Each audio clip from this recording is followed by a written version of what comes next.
নমস্কার বন্ধুরা, আমি আকাশ। আবারও চলে আসলাম আরেকটা ওয়েব সিরিজের রিভিউ আজকে করতে। আজকে যে ওয়েব সিরিজটা রিভিউ আমি করব সম্প্রতি দেখলাম জি5 অ্যাপে। ওয়েব সিরিজের নাম ব্রাউন। মেন চরিত্রে আছে করিশ্মা কাপুর, যার চরিত্রের নাম রীতা ব্রাউন। তার নামেই এই ওয়েব সিরিজটার নাম ব্রাউন। তো কেমন হলো এই ওয়েব সিরিজটা, আজকে সেই কথাই বলবো। এটা একটা psychological crime thriller web series. Karisma Kapoor তার গ্ল্যামারাস লুক থেকে রাফ অ্যান্ড টাফ লুকে সম্প্রতি কামব্যাক করেছেন ওয়েব সিরিজে।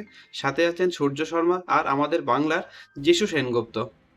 তো গল্পের শুরুতেই দেখানো হয় একজন প্রভাবশালী ব্যবসায়ীর মেয়ে খুন হয়, তার নাম অহনা। তার শরীর এক জায়গায় বিছানার সঙ্গে বাঁধা আর গলা কাটা। তো এখান থেকে শুরু হয় গল্প। আর সেই খুনের তদন্তের ভার এসে পড়ে করিশ্মা কাপুরের উপরে, যে নিজেই নিজের ডিপ্রেশনে ভুগছে। যা স্বামীর মৃত্যুর পর থেকে যে তার স্বামীকে হ্যালোসিনেট করে।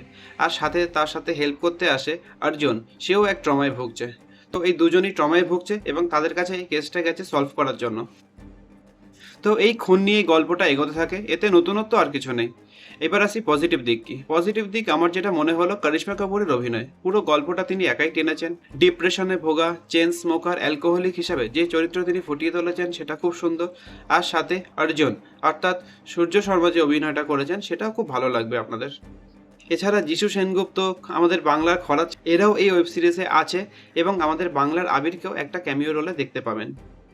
আর পুরো ওয়েব সিরিজটি কলকাতায় শুটিং, যেটা একটু ভালোই লাগবে। আর ব্যাকগ্রাউন্ডে বাজতে থাকে রবীন্দ্রসঙ্গীত, যেটা কিন্তু অন্য মাত্রা যোগ করে দেয় ওয়েব সিরিজটায়।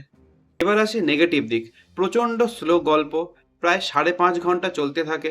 একই দৃশ্য বারবার হতে থাকে। কিছু কিছু এপিসোড আমার মনে হয় না করলেও হতো, কোনো কারণ ছিল না। আর অনেক এক্সট্রা ক্যারেক্টার যোগ করা হয়েছে, যে ক্যারেক্টারগুলোর কোনো লিঙ্ক ওয়েব সিরিজে সেরকম একটা মনে হলো না। এগুলোকে বাদ দিলে ওয়েব সিরিজটা একটু ছোট হতো, তাতে আমার মনে হয় গল্পটা একটু টান টান হতো। আপনারা যদি ইতিমধ্যে ওয়েব সিরিজটি দেখে থাকেন, কেমন লেগেছে আমাকে কমেন্টে জানাবেন। ভিডিও ভালো লাগলে লাইক কমেন্ট সাবস্ক্রাইব করে পাশে থাকবেন। দেখা হচ্ছে পরের ভিডিওতে।